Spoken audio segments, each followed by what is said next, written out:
The files arrived to me in an anonymous postal box from Rome. 3 yellowed folders stamped with faded Vatican seals and broken red ribbons.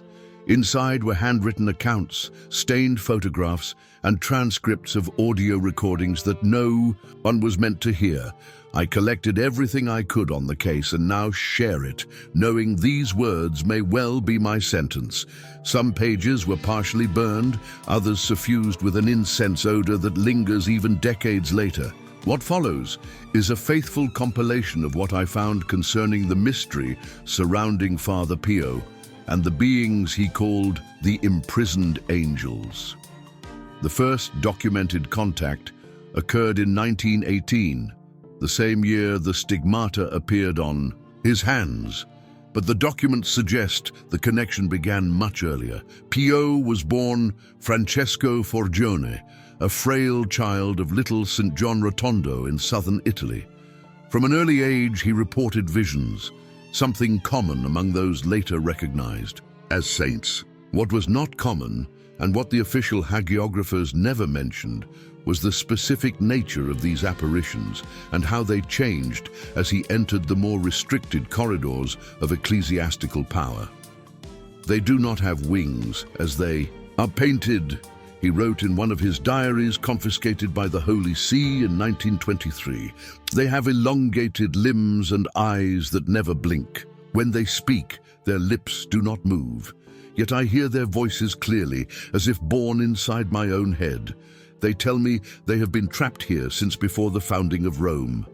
Pio's accounts challenged traditional Catholic angelology. He described beings that did not fit into the celestial hierarchy established by Pseudo-Dionysius in the 5th century. In his personal notes, he referenced these entities using a language Vatican linguists identified as a variation of ancient Aramaic, but with grammatical structures impossible for known human tongues. The correspondence between Pio and his confessor, Father Benedict Nardella, reveals growing concern over these visions. In a letter dated May 1919, Benedict writes, "We must be cautious about what you report. Not everything that appears as light comes from true light. The adversary is master of disguises." To which Pio replied 3 days later, "They are neither demons nor angels as we know them. They predate both. They were here when the first man breathed and will remain when the last exhales." Ecclesiastical authorities began monitoring Pio more closely after reports that he could locate sealed underground chambers beneath St. Peter's Basilica. In 1920, a small, undocumented expedition led by Cardinal Raphael Meri del Val, Secretary of the Congregation of the Holy Office, descended into the Vatican's deepest sublevels following the coordinates Pio provided. The official report notes only that they found pre-Christian structures, but the Cardinal's private diaries tell another story. "We found the chamber exactly where the friar said it would be," Del Val wrote. "The walls are made of a material our geologists cannot identify. It is neither stone nor any known metal. It seems to absorb the light of our lanterns. And the symbols, God forgive us, but they belong to no catalogued human civilization." For the next 5 years, Pio was isolated in St. John Rotondo, officially for his fragile health. In reality, according to internal state secretariat documents, the Vatican feared unwanted attention. His stigmata had already made him famous, and his masses drew crowds. If his visions of the imprisoned angels reached the public, the scandal would be uncontrollable. Professor Agostino Gemelli, the Vatican-appointed physician who examined Pio in 1921, left behind a disturbing confidential report. The subject presents wounds that defy conventional medical explanation. More disturbing is his knowledge of languages he never studied and specific information about secret archaeological excavations in the Vatican. When directly questioned, he states that they tell him these things. "I recommend complete isolation." It was during this period that unexplained phenomena began around the convent. Nocturnal lights hovering over the building were documented. by several local peasants. Metallic humming sounds emanated from Pio's cell at dawn. Brothers of the order reported that when they approached his door during these episodes, they felt a bone-freezing cold and the sense of being watched by countless eyes.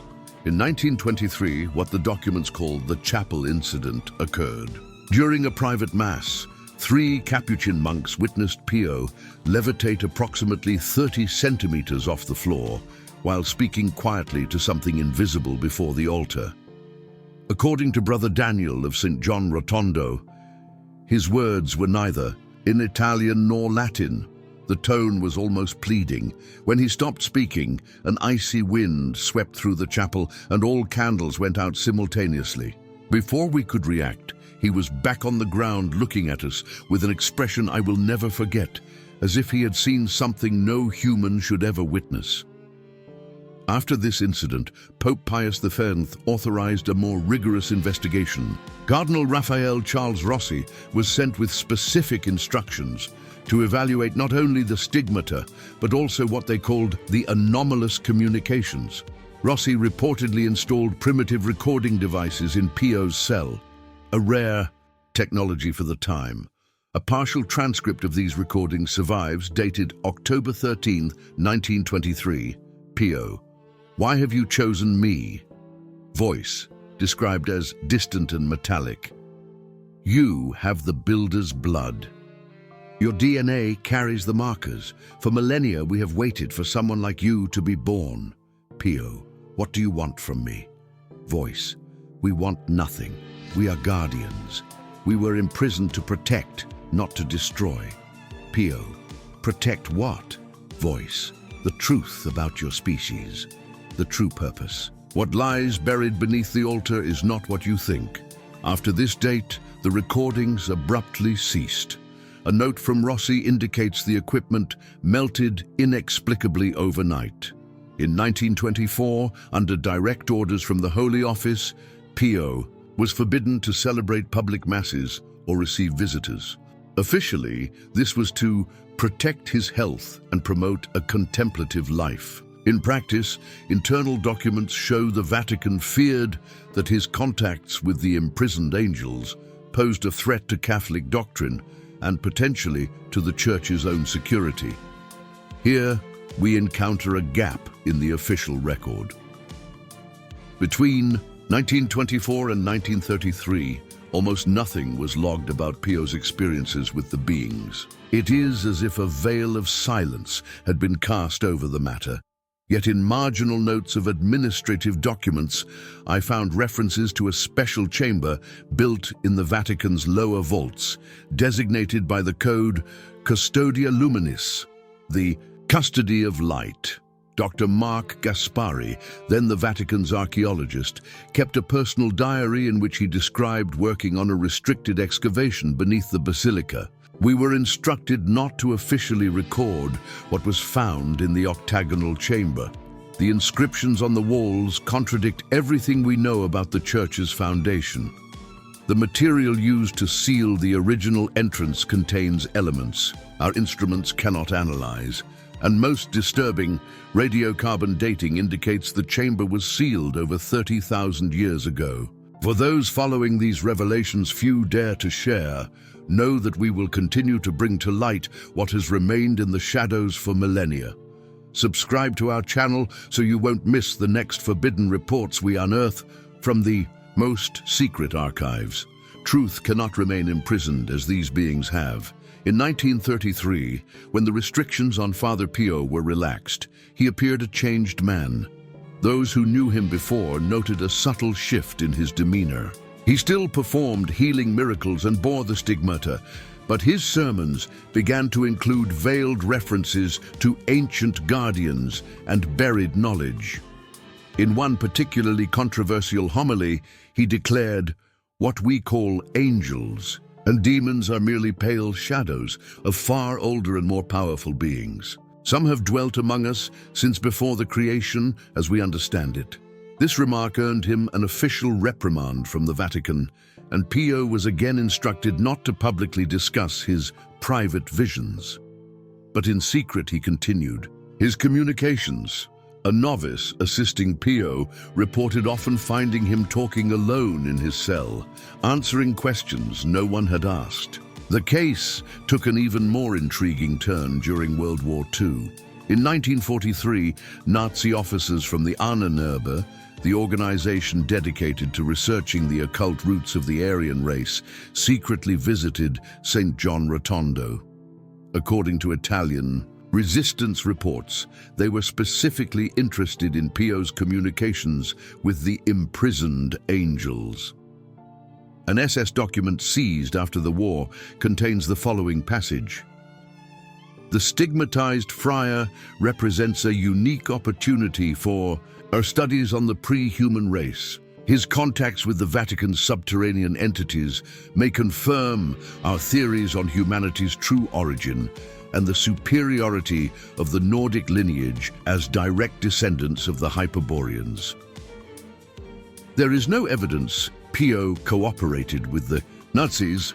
In fact, there are accounts that he sheltered persecuted Jews during that period, but the Ahnenerbe's interest set off alarm bells in the Vatican and among the Allies. In 1944, a small team from the newly formed OSS, the CIA's precursor, was sent to monitor St. John Rotondo, disguised as medical personnel. Agent Robert Corrigan's report, dated August 1944, notes, the subject demonstrates capabilities, defying conventional explanation. During healing sessions, he identified specific medical and personal details of patients he had never met. More disturbing is his knowledge of classified aspects of our operations in Italy. When questioned, he merely says, "They tell me." I recommend continuous monitoring and possible extraction to a secure US facility for further study. The extraction never occurred.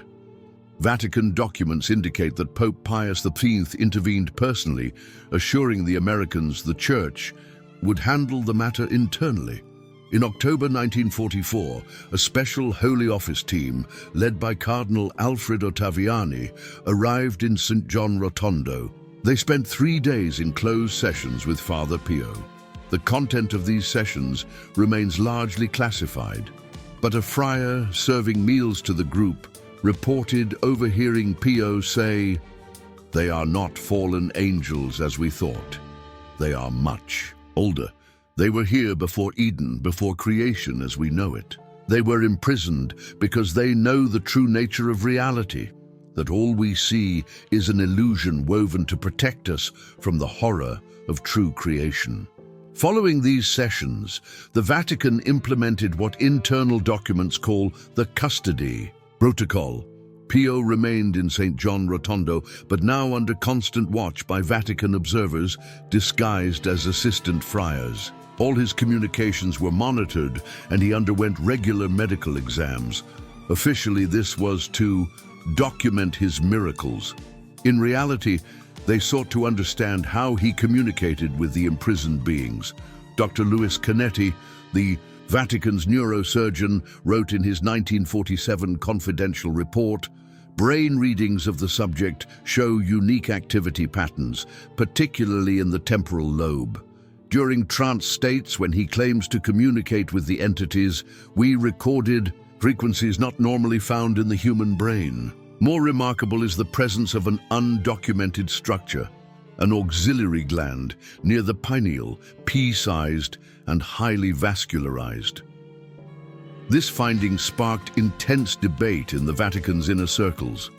Some theologians suggested it might be physical evidence of the medieval mystics' sensus divinitatis, the divine sense enabling saints to perceive spiritual realities. Others, aligned with modern science, speculated on a rare genetic mutation. In a January 1948 memo, Cardinal Ottaviani wrote to Pope Pius XIII, "Medical exams confirm our suspicion that the Father is not an isolated case. The anomalous brain structure has been documented in other historical figures reporting similar abilities, Hildegard of Bingen, Teresa of Avila, and possibly John of Patmos. This raises disturbing questions about the nature of divine revelations. and the possibility that certain human lineages possess specific adaptations for communicating with normally imperceptible beings. The Vatican intensified its surveillance of Pio and launched a secret program to identify others with similar brain structures. Documents suggest that between 1948 and 1956, at least 12 individuals were identified and observed, all reporting contacts with entities called angels, guardians, or ancients. In 1954, the case gained a new, surprising chapter. Classified Italian military reports mention a UFO incident over St. John Rotondo. 3 luminous objects hovered over the convent for about 47 minutes before vanishing at impossible speed. That same day, witnesses said Pio entered a trance so deep he remained immobile for hours, levitating a few centimeters above his chair. When he finally returned, he dictated a message in an unknown language. Vatican linguist Father August Bellini spent months trying to decipher it. In his final report, he stated, "The text contains elements reminiscent of Sumerian and pre-Vedic Sanskrit, but with grammatical structures impossible for human languages. Most disturbing, certain passages match inscriptions found in the subterranean chambers beneath St. Peter's Basilica, dated millennia before Rome's founding." The message, partially translated, referred to stellar portals, the great mesh separating realities, and the return of the Watchers when the stars realign. It also specified geographical coordinates matching major religious and archaeological sites worldwide: Göbekli Tepe, Turkey; Baalbek, Lebanon; the Great Pyramid of Giza, Egypt; Stonehenge, England; and the Nazca Lines, Peru. In 1956, the Vatican officially established the Commission for the Custody of Light, an ultra-secret group of theologians, linguists, physicists, physicians, and discrete intelligence representatives from various countries tasked with studying the imprisoned angels and their communications with sensitive humans like Pio. A leaked 1957 meeting document reveals the scope.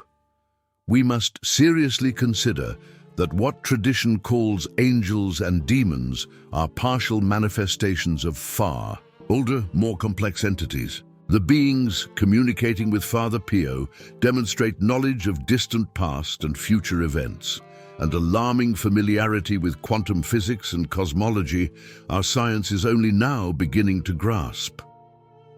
By 1960, Pio's health was in serious decline. His diaries from this period show a man increasingly disturbed by what he learned from the imprisoned angels. In the March 1961 entry, he wrote, "They showed me what lies beyond the veil of reality. May God forgive me, but now I understand why they were imprisoned.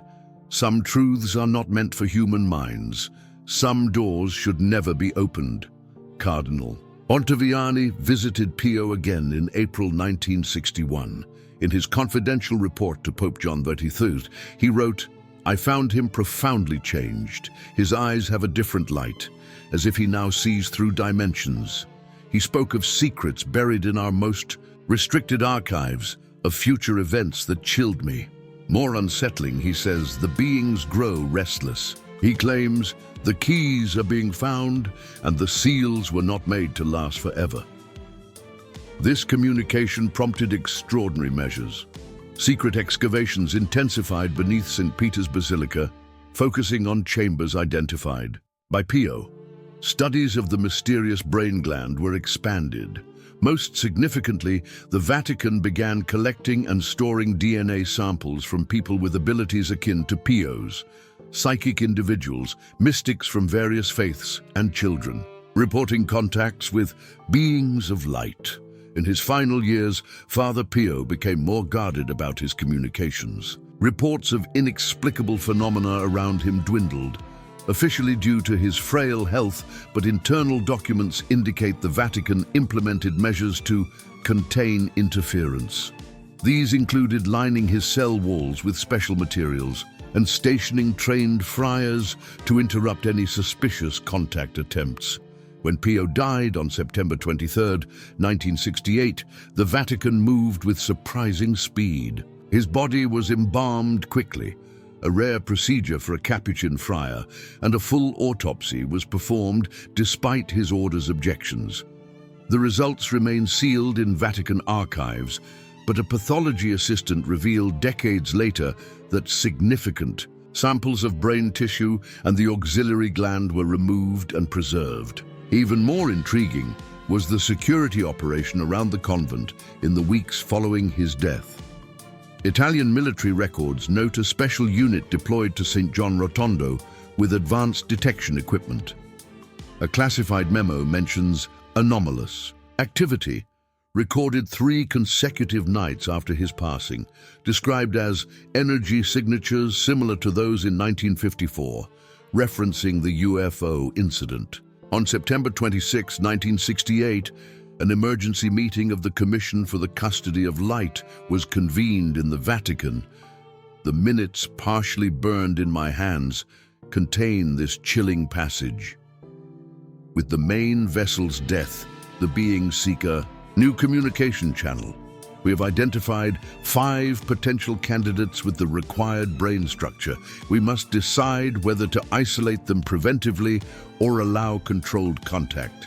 Most urgent, however, is determining if the father's death represents a containment breach. Instruments detect worrying fluctuations in the lower vaults. In the years after Pio's death, the Vatican maintained extraordinary interest in his canonization. A process that normally takes decades was fast-tracked significantly. Internal documents suggest part of the motivation was to gain full control of his legacy and ensure his communications with the imprisoned angels remained hidden.